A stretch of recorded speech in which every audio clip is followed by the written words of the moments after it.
Hello दोस्तों, कैसे हो आप। मेरा नाम है अंकित सिंह पवार और आज हम आ चुके हैं क्विक रिवीजन सीरीज़ के चैप्टर नंबर 13 हाइड्रोकार्बन्स पे, जहां आज हम क्विक रिवीजन करेंगे थ्रू एनसीईआरटी। यहाँ पे मैंने दो हाइलाइटर्स का इस्तेमाल किया है। पहला है येलो हाइलाइटर, जैसे वो चीज़ डिनोट की गई है जिनसे क्वेश्चन बनने की प्रोबेबिलिटी बनती है एग्ज़ाम में। वहीं रेड हाइलाइटर से वो चीज़ डिनोट की गई है जिनसे क्वेश्चन पूछे जा चुके हैं प्रीवियस ईयर्स में। सो आपसे रिक्वेस्ट है कि आप वीडियो लास्ट तक देखें एंड बिना वक्त गंवाए स्टार्ट करते हैं हाइड्रोकार्बन्स। देखिए, the term hydrocarbon is self explanatory. मतलब देखिए, ये दो वर्ड से बना है। पहला है हाइड्रो, दूसरा है कार्बन। हाइड्रो मतलब हाइड्रोजन एंड कार्बन मीन्स हमें कार्बन से यहाँ पे मतलब होता है। सो वो कंपाउंड जो कार्बन और हाइड्रोजन के मिक्सचर से बनते उन्हें हाइड्रोकार्बन्स बना बोलते हैं। अब इनका एग्जाम्पल है एलपीजी ले सकते हैं। एलपीजी जिसको हम लिक्विफाइड पेट्रोलियम गैस कहते हैं, या सीएनजी जिसको हम कंप्रेस्ड नेचुरल गैस बोलते हैं, ये एज ए फ्यूल यूज़ होते हैं एंड ये हाइड्रोकार्बन से। वहीं कुछ other hydrocarbon like petrol, diesel या केरोसिन जो कि ऑब्टेन होते बाय फ्रैक्शनल डिस्टिलेशन, ये भी हाइड्रोकार्बन्स के ही का एग्जाम्पल है। वहीं हाइड्रोकार्बन का कुछ यूज़ भी होता है, जैसे manufacture of polymers like polythene, polypropene, polystyrene, इनके मैन्युफैक्चर में भी हाइड्रोकार्बन्स का यूज़ होता है। वहीं अब हम बात कर लेते हैं क्लासिफिकेशन ऑफ हाइड्रोकार्बन्स की। देखिए, तीन मेन कैटेगरीज में यहाँ पे क्लासिफिकेशन हुआ। पहला है सेचुरेटेड हाइड्रोकार्बन, दूसरा है अनसेचुरेटेड और तीसरा है एरोमेटिक हाइड्रोकार्बन। तो यहाँ पे सेचुरेटेड हाइड्रोकार्बन्स की बात करते हैं तो सबसे यहाँ पे आता है कार्बन कार्बन। देखिए, सेचुरेटेड का हाइड्रोकार्बन्स में कार्बन कार्बन सिंगल बॉन्ड या कार्बन हाइड्रोजन में सिंगल बॉन्ड प्रेजेंट होता है। और इनकी जो देखिए ओपन चेन स्ट्रक्चर्स की यहाँ पर पूरी होमोलोगस सीरीज बनती है जिसको हम एल्केन्स कहते हैं। तो एल्केन्स देखिए, यहाँ पे जब स्ट्रेट चेन में बनाते हैं तो एल्केन्स, वहीं कभी हम यहीं क्लोज चेन सिस्टम की बात कर ले तो यहाँ पे साइक्लो एल्केन्स की बात कर ली जाती है। अब बात आ जाती है अनसेचुरेटेड हाइड्रोकार्बन्स की। देखिए, अनसेचुरेटेड हाइड्रोकार्बन्स होते हैं उनमें carbon carbon multiple bond present होते हैं, like double bond, triple bond and या फिर दोनों ही प्रेजेंट हो सकते हैं। वहीं बात हम अब साइक्लिक एरोमेटिक कंपाउंड्स की बात करते हैं तो इनमें क्या होता है कि ट्रिपल बॉन्ड या डबल बॉन्ड प्रेजेंट होता है, या जैसे यहाँ पे क्या होता है कि साइक्लिक स्ट्रक्चर प्रेजेंट होता है, इसलिए इनको एरोमेटिक होते हैं। और एरोमेटिक एक्चुअली यहाँ पे और भी बहुत सारे कारण होते हैं, बट मेन कारण यहाँ पे साइक्लिक स्ट्रक्चर साइक्लिक कंपाउंड्स होते हैं। अब यहाँ पे बात कर लेते हैं एल्केन्स की। देखिए, एल्केन्स हमने पहले बताया सेचुरेटेड ओपन चेन हाइड्रोकार्बन्स की रेंज होती है, इनमें मतलब उनको ही हम एल्केन्स में क्लासीफाई करते हैं। अब बात आ जाती है सबसे पहला मेंबर इसका एल्केन सीरीज़ का, वो है मीथेन, जो कि कोल माइंस या मार्शी प्लेसेस में प्रेजेंट होता है। वहीं हम दूसरे मेंबर की बात कर लेते हैं, इथेन की बात कर लेते हैं, जिसे हम C2H6 कहते हैं। एंड ये जो मेंबर होता है, देखिए अब यहाँ बात तो ये आ ही गई कि देखिए सेकेंड मेंबर, अब इनको देखिए जो बेसिकली इनको पैराफिन्स कहा जाता है, जिनका मतलब होता है लिटिल एफिनिटी, यानी लिटिल एफिनिटी वाले कंपाउंड्स, इनको हम एल्केन्स कहते हैं। अब जो होमोलोगस सीरीज़ होती है इनकी, उनका जो फॉर्मूला होता है वो जनरल फार्मूला होता है CnH2n+2, यानी यहाँ पे जो भी फार्मूला आएगा CnH2n+2, ये होमोलोगस सीरीज ऑफ एल्केन्स का फॉर्मूला है। अब यहाँ पे मीथेन की बात कर ले तो इसका टेट्राहाइड्रल स्ट्रक्चर होता है। इस पर बॉन्ड एंगल, जो कार्बन हाइड्रोजन बॉन्ड एंगल है, वो होता है 109.5 डिग्री, यहाँ पे एंगल होता है।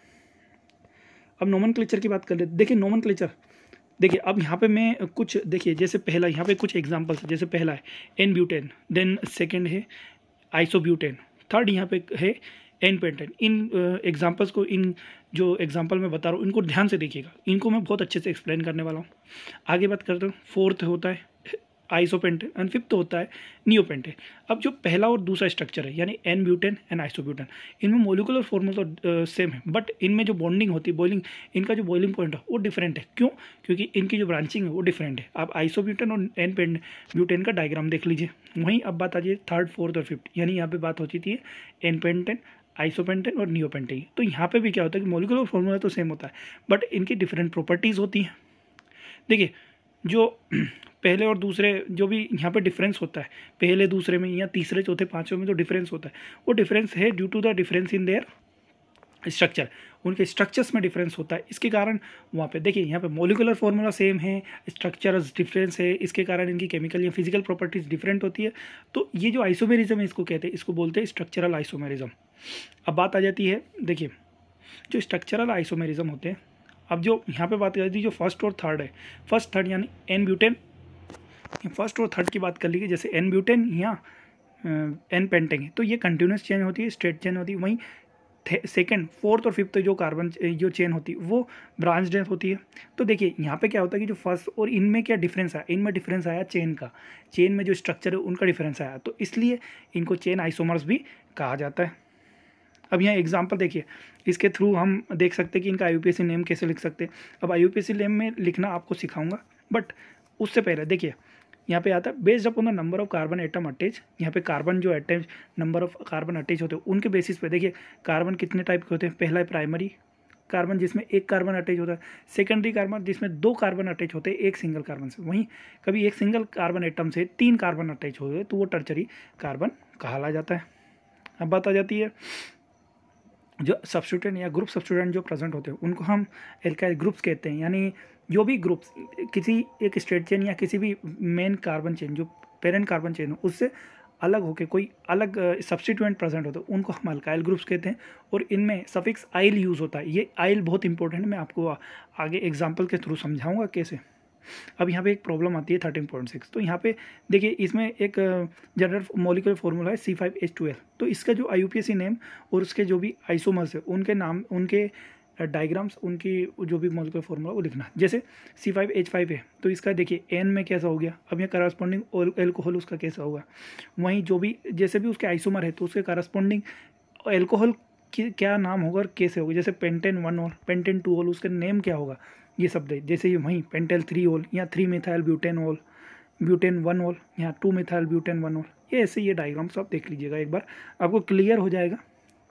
अब बात आ जाती है स्ट्रक्चर और उनके आईयूपीएसी नेम की। तो यहाँ पे मैं बहुत इंपॉर्टेंट है, इसको आप समझ लीजिए, आपको पूरा आईयूपीएसी नोमेनक्लेचर समझ में आ जाएगा। कैसे देखिए आईयूपीएसी नोमेनक्लेचर में सबसे पहले कि देखिए ये नाम कैसे रखा गया, 4 इथाइल 2 मिथाइल हेक्सेन कैसे लिखा गया ये मैं बता आपको। जैसे यहाँ पे सबसे पहले जो आईयूपीएसी में सबसे पहले काम आता है कि आप पेरेंट कार्बन चेन चूज करो। और पेरेंट कार्बन चेन वो होती है जिसमें सबसे ज़्यादा कार्बन, एक चेन में कितने carbon, maximum number of carbon की चेन जो होती है उसे पेरेंट कार्बन चेन होते हैं। जैसे यहाँ पे 6 नंबर की हेक्स यानी 6 कार्बन की सबसे लॉन्गेस्ट चेन है। अब इसमें भी देखिए, अब यहाँ पे बात आ जाती है कि देखिए जो नंबरिंग, अब नेमिंग हो गई यहाँ पे। पहले यहाँ पे सबसे पहली बात हो जाती है कि हम पेरेंट कार्बन चेन चुने फिर नंबरिंग करें। तो नंबरिंग 1 लेफ्ट टू राइट क्यों करी, क्योंकि लेफ्ट टू राइट जाने पे सब्स्टिट्यूएंट का सबसे कम नंबर आ रहा है। मतलब देखिए जब भी नंबरिंग की जाए तो वहाँ पे एक बात ध्यान रखिएगा, जो सब्स्टिट्यूएंट हो उनको जितना कम नंबर दिया जा सकता है, जितना अच्छे से जितना पहले रखा जा सके उतना रखिए। तो नंबरिंग में दे दीजिए लेफ्ट टू राइट, यहाँ पे पॉसिबल है कि लेफ्ट टू राइट, तो इसलिए लेफ्ट टू राइट दे दिया। अब यहाँ पे बात आ जाती है कि इसमें 4 इथाइल पहले क्यों लिखा। देखिए जब भी सब्स्टिट्यूएंट की नेमिंग की बात आ जाती है तो सब्स्टिट्यूएंट में जो अल्फ़ाबेटिकल ऑर्डर में पहले आएगा उस सब्स्टिट्यूएंट को हम पहले लिखेंगे प्रीफिक्स में। जो भी प्रीफिक्स यूज़ होगा सब्स्टिट्यूएंट के लिए वहाँ पे, जैसे यहाँ पे 4 इथाइल, इथाइल क्यों, क्योंकि ये मिथाइल से जो एम है ई से पहले मतलब एम से पहले ई आता है, तो इसलिए 4 इथाइल 2 मिथाइल हेक्सेन। अब इसी के थ्रू सेकंड में भी देखिए पेरेंट कार्बन चेन आपको लिखना आ गया। फिर नंबरिंग देख लीजिए, नंबरिंग के बाद फिर हम lowest number two the substituent दिया जाता है। तो सब्स्टिट्यूएंट के लोवेस्ट नंबर के कारण जो नंबरिंग है वो राइट टू लेफ्ट हो गई, और राइट टू लेफ्ट के कारण 8 यहाँ पे 8 कार्बन की कार्बन चेन हो गई। And then right to left जाने पे देखिए जो नाम यहाँ पे दिया है वो है 3 di ethyl 5 isopropyl and 4 methyl. देखिए यहाँ पे मिथाइल से पहले आइसो क्यों, क्योंकि आई पहले आता। अब यहाँ पे एक बात ध्यान रख लीजिए, कभी कोई सब्स्टिट्यूएंट में यूज़ होता है डाई ट्राई टेट्रा, तो यहाँ पे जो डाई ट्राई टेट्रा जो भी हमने यूज़ किया है प्रीफिक्स, इसको कभी भी अल्फ़ाबेटिकल ऑर्डर में कंप्यूट नहीं किया जाएगा, इनको कभी भी अल्फ़ाबेटिकल ऑर्डर में नहीं लिया जाएगा। वहीं बट एक और बात कि यदि आप यही चीज़ आइसो और नियो के लिए लगाते हो तो आइसो और नियो को हम अल्फ़ाबेटिकल ऑर्डर में कंप्लीट यहाँ कंक्लूड करेंगे। अब यहाँ कैसे, जैसे यहाँ पे आइसोप्रोपाइल है तो आई और एम में देखा गया तो आई पहले आता है इसलिए उसको पहले नाम ले दिया गया। जैसे आगे यहाँ पे 5 secondary butyl 4 iso propyl decane, तो यहाँ पे क्या होता है जो 5 सेकेंडरी ब्यूटाइल जो सेकेंडरी उसका नाम यहाँ पे उससे नहीं होता ब्यूटाइल, सो बी है और आई और आइसो और ब्यूटाइल में देखिए यहाँ पे ये हो गया कि जो ब्यूटाइल और आइसो है तो इसमें आई जो है उससे पहले बी आ जाता है, इसलिए 5 सेकेंड ब्यूटाइल 4 आइसोप्रोपाइल लेकेन हो गया, इसलिए इसका नाम ये हो गया। अब वहीं डी है, डी में अब यहाँ क्या हो गया कि जो एल्काइल ग्रुप है वो भी ब्रांच्ड है, इसलिए यहाँ पे जो नाम लिया जाएगा जैसे पहले पेरेंट कार्बन चेन फिर नंबरिंग, ये तो आपको समझ में आ गया होगा। नंबरिंग के बाद फिर देखिए जो भी आइसोप्रोपाइल है, देखिए अब जो भी जैसे मान लीजिए कभी कोई एल्काइल ग्रुप खुद ही ब्रांच्ड है तो वहाँ पे क्या, वहाँ पे भी नंबरिंग का मतलब होता है। तो यहाँ पे नंबरिंग होती है कि जो पेरेंट कार्बन चेन से जो जुड़ा कार्बन है उसको नंबर 1 दिया जाना चाहिए। उसके बाद लॉन्गेस्ट कार्बन चेन, कोई पेरेंट कार्बन चेन मान लिया इसमें। अब इसके साथ ही यहाँ पे जैसे 2,2 डाइमिथाइल प्रोपाइल, अब यहाँ पे 2,2 डाइल मिथाइल प्रोपाइल, ये नाम हो गया किसका, यहाँ पे ये नंबर हो गया, ये हमने जो भी सब्सटीट्यूएंट है उसका नाम लिख दिया। अब यहाँ पे नोनेन, यहाँ पे पेरेंट कार्बन चेन को दर्शा दिया। अब ऐसे ही ये पांचवा जो एग्जांपल दिया कि 3 इथाइल 5 मिथाइल पेंटेन हेप्टेन क्यों लिखा, इसमें बहुत इंटरेस्टिंग पॉइंट है। देखिए जब भी कोई सब्सटीट्यूएंट, देखिए पहले हमने नंबरिंग ले ली और जो भी पेरेंट कार्बन चेन है उसको इंक्लूड कर लिया, ठीक है। तो अब ये दो बात हो गई। अब यहाँ पे सबसे बड़ी बात ये आती कि अब यहाँ पे जो भी लेफ्ट टू राइट जाए या राइट टू लेफ्ट जाने पे जो भी सब्स्टिट्यूएंट है जैसे मिथाइल या इथाइल है तो दोनों को लेफ्ट टू राइट जाने या राइट टू लेफ्ट जाने पे जो नंबरिंग है वो 3 ही आ रही। तो यहाँ पे एक रूल आता है कि जो भी अल्फ़ाबेटिकल ऑर्डर में पहले आएगा उसको लोवेस्ट नंबर दिया जाएगा। जैसे यहाँ 3 इथाइल है, इथाइल मिथाइल से पहले अल्फ़ाबेटिकल ऑर्डर में आता है, इसलिए इथाइल को लोवेस्ट नंबर दिया गया 3 इथाइल 5 मिथाइल हेप्टेन। अब इसी के साथ अब ये जो IUPAC नेम है आप अच्छे से कर सकते हैं। 13.3 की जो प्रॉब्लम्स है ये आपको सॉल्व करनी है और सॉल्यूशन नीचे दे रखें। अब यहाँ पे यही बताया गया, तो लॉन्गेस्ट चेन को, कार्बन चेन को अटैम्प्ट करिए, फिर नंबरिंग कीजिए, उसके बाद फिर आप सब्स्टिट्यूएंट पे जाइए, सब्स्टिट्यूएंट के बाद फिर आप नेमिंग करिए। अब यहाँ से जैसे यहाँ पे 3 इथाइल 2 डाई मिथाइल पेंटेन, इनका नाम लिखना। देखिए सबसे पहले लॉन्गेस्ट कार्बन चेन पेंटेन, अब यहाँ पे नंबरिंग दे दी गई 1 2 3 4 5। नंबरिंग के बाद फिर हमने सब्स्टिट्यूएंट पे गए तो सब्स्टिट्यूएंट को नंबरिंग दे दी कि अब सब्स्टिट्यूएंट को नंबरिंग दे दी तो सब्स्टिट्यूएंट के बाद फिर जो भी कार्बन की वैलेंसीज है उनको हाइड्रोजन जोड़ के हमने यहाँ पे वैलेंसीज को सेटिस्फाई कर लिया। इस तरह से हम IUPAC नेम दे सकते हैं। अब आपको क्लियर हो गया होगा बहुत अच्छे से कि कैसे नाम IUPAC नोमेनक्लेचर दिया जाता है। अब बात आ जाती है ये जो एग्जाम्पल्स है, अब ये जो IUPAC नेम है ये आप खुद कर सकते हैं। स्ट्रक्चरल फार्मूला जो है इनको आप खुद कर सकते हैं और इनको एक बार आप ट्राई कर लीजिए तो इससे आपको और मतलब आपको अच्छी सी प्रैक्टिस हो जाएगी और अच्छे से आपको क्लियर हो जाएगी चीज़ें। अब जो भी मैंने कंसेप्ट बताया वो सारे रख जाएंगे यहाँ पे। अब बात आ जाती है जो भी एल्केन से उनकी प्रिपरेशन की। तो देखिए यहाँ पे सबसे पहले पेट्रोलियम या नेचुरल गैस होते हैं, वो मेन सोर्स होते हैं एल्केन के। एंड एल्केन को और भी अदर मेथड से हम प्रिपेयर कर सकते हैं। सबसे पहला है अनसैचुरेटेड हाइड्रोकार्बन। देखिए हाइड्रोजन को एल्कीन्स या एल्काइंस में ऐड कर दिया जाता है इन the presence of finally divided catalyst like platinum, palladium या निकल। इनके प्रेजेंस में इनको हाइड्रोजन को जोड़ दिया जाता है, इसके कारण ये एल्केन बन जाते हैं। एंड जो प्रोसेस होती है उसको हाइड्रोजिनेशन कहते हैं। यहाँ पे क्या होता है देखिए, तो प्लेटिनम या पैलेडियम की इनकी प्रॉपर्टी होती है कि ये हाइड्रोजन को, डाईहाइड्रोजन को अपने सरफेस पे एड्जॉर्ब कर लेते हैं। अब इसी के कारण यहाँ पे देखिए जो प्लेटिनम है, जैसे प्लेटिनम यहाँ पे इथीन है, इथीन से इथेन बन गया, इसी के थ्रू प्रोपीन से प्रोपेन बन गया या प्रोपाइन से प्रोपेन बन गया। अब यही सब चीज़ें वहीं हम बात कर लीजिए फ्रॉम एल्काइल हैलाइड से, तो एल्काइल हैलाइड की बात कर ली गई। तो from alkyl halide on reduction में zinc and dilute hydrochloric acid it gives alkane. यानी जिंक और हाइड्रोक्लोरिक एसिड के प्रेजेंस में कभी कोई एल्काइल हैलाइड रिएक्ट करता है। अब ये भी एक रिएक्शन है, ये सब्स्टिट्यूशन रिएक्शन है। यहाँ पे क्या होता है कि जिंक और डाइल्यूट हाइड्रोक्लोरिक एसिड के प्रेजेंस में यहाँ पे जो क्लोरोमीथेन है, क्लोरोमीथेन यानी एक एल्काइल हैलाइड है, एल्काइल हैलाइड एल्केन में कन्वर्ट हो जाता है जो कि मीथेन यहाँ पे जैसे दिया गया।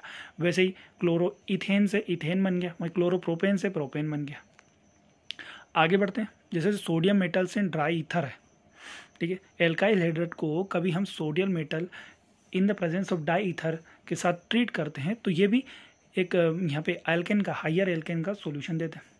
अब बात यह आ जाती है कि जो वुड्स रिएक्शन होता है ये एक्चुअली जो भी even number of higher alkenes है उनके प्रेजेंस में उनके फॉर्मेशन के लिए बनाया जाता है। जैसे ब्रोमो इथेन है तो उसे इथेन बन गया, ब्रोमो इथेन से एन पे ब्यूटेन बन गया। अब वही कार्बोक्सिलिक एसिड की बात कर लीजिए, देखिए कार्बोक्सिलिक एसिड से भी बनता है। कैसे कि कभी जो भी sodium salt of carboxylic acid है उनको क्या होता है, हीट किया जाता है सोडा लाइम के साथ। Soda lime mixture of sodium hydroxide और कैल्शियम ऑक्साइड का मिक्सचर होता है सोडा लाइम। तो उससे क्या होता है कि जो भी एल्केन है, ये एल्केन देता है, यानी जो सोडियम सोल्ट ऑफ कार्बोक्सिलेट है उसको हीट करने पे सोडा लाइम के थ्रू ये एल्केन देता है, एक कार्बन लेस होगा। यहाँ पे जो भी कार्बोक्सिलिक एसिड का कार्बन होगा वो एलिमिनेट हो जाएगा, इसलिए जितना भी हमने रिएक्टेंट में लिया था उससे एक कार्बन कम लेके प्रोडक्ट बनेगा। जैसे सोडियम इथेनोइड, इसमें इथेनोइड में जो यहाँ पे दो कार्बन है, तो उन कार्बन को यहाँ से एक कार्बोक्सिलिक एसिड का जो कार्बन है वो हट जाएगा, इसके कारण यहाँ पे मीथेन बनेगा। यही एग्जांपल अब ये 13.6 से आप बना सकते हैं। वहीं अब आ जाते हैं अगले टॉपिक पे, कोलबे इलेक्ट्रोलाइसिस। तो कोलबे इलेक्ट्रोलाइसिस में क्या होता है कि यहाँ पे जो sodium potassium salt of carboxylic acid होते हैं उनका एक्वस सॉल्यूशन में इलेक्ट्रोलाइसिस किया गया। अब इलेक्ट्रोलाइसिस से क्या होता है कि एल्केन फॉर्मेशन हो जाता है। अब एल्केन, और ये भी इवन नंबर, देखिए वुड्स रिएक्शन में भी इवन नंबर बनेंगे, यहाँ पे ओड नंबर नहीं बनेंगे। वही कोलबे इलेक्ट्रोलाइसिस में भी even number of carbon atoms बनेंगे। अब यहीं देखिए यहाँ पे कार्बन फ्री रेडिकल मैकेनिज्म के थ्रू बनता है, यहाँ पे मिथाइल फ्री रेडिकल बन गया या एल्काइल फ्री रेडिकल। अब पहली बात आपको क्लियर कर दूँ कि यहाँ से even number of carbon atoms बनेंगे या कार्बन चेन बनेगी, वहीं पे आप यहाँ पे मिथाइल नहीं प्रिपेयर कर सकते। ये एक तो ये यहाँ पे एक तो ये कारण है कि ये ओड नंबर में, और दूसरा कारण जो मेन इंपॉर्टेंट वो ये है कि यहाँ पे मिथाइल से मिथाइल जुड़ेगा तो इथेन बनेगा, पर मिथाइल खुद से नहीं जुड़ सकता, इसलिए मीथेन बनेगा ही नहीं।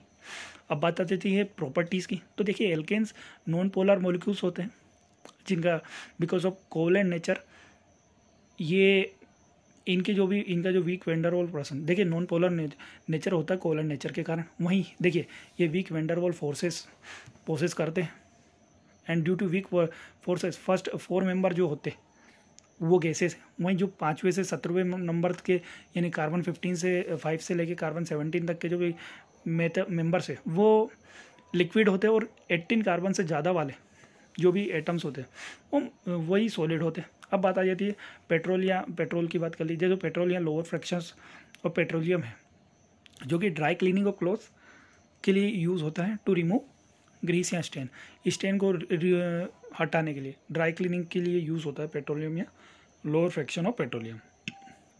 अब जो एल्केन्स होते हैं नॉन पोलर होते हैं, हाइड्रोफोबिक होते हैं। अब दूसरी बात ये होता है कि देखिए एक कंसेप्ट है लाइक डिजोल्व लाइक, यानी कभी पोलर कंपाउंड है तो पोलर सॉल्वेंट में डिजोल्व होगा, और कभी नॉन पोलर कंपाउंड है तो नॉन पोलर सॉल्वेंट में ही डिजोल्व होगा। ये एक कंसेप्ट आपको ध्यान रखना है। वहीं देखिए जैसे जैसे मोलिकुलर मास बढ़ता है कार्बन जो भी एल्केन का, वैसे वैसे उनका बॉइलिंग पॉइंट बढ़ता है। क्यों? क्योंकि इनमें वंडरवॉल जो भी इंटरमोलिकुलर वंडरवॉल फोर्सेस होते हैं जो कि मोलिकुलर वेट बढ़ने के साथ साथ बढ़ जाता है, यानी जितना मोलिकुलर वेट बढ़ेगा उतना वंडरवॉल फोर्स बनेगा, यानी उतना बॉइलिंग पॉइंट बढ़ जाएगा।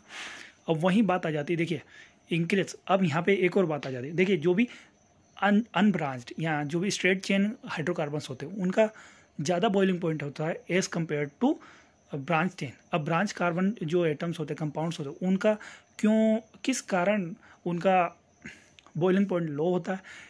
कारण होता है कि जब देखिए ब्रांचिंग हो गई यानी उनका सरफेस एरिया कम हो गया। अब सरफेस एरिया कम हुआ यानी वहाँ पे जो वंडरवॉल फोर्स इंटरेक्शन है वो कम हो गया। अब वंडरवॉल फोर्स इंटरेक्शन कम हुआ तो इसके कारण बॉइलिंग पॉइंट कम हो जाता है, यानी वंडरवॉल फोर्स कम हो गया तो उसके कारण जो यहाँ पे एल्केन्स है उनका बॉइलिंग पॉइंट कम हो जाता है। अब यहाँ केमिकल प्रॉपर्टीज़ की बात कर लेते हैं। देखिए केमिकल प्रॉपर्टीज़, देखिए ये फ्री रेडिकल रिएक्शन शो करते हैं, एडिशन रिएक्शन शो करते हैं। देखिए केमिकल जो भी रिएक्शंस होते हैं केमिकल प्रॉपर्टीज़, अब इनकी बात मैं अगले लेक्चर में करूँगा। जब तक के लिए देखिए ये वीडियो समाप्त होता है, और वीडियो पसंद आया हो तो लाइक कीजिए, कमेंट कीजिए और सब्सक्राइब कीजिए हमारे चैनल को। धन्यवाद।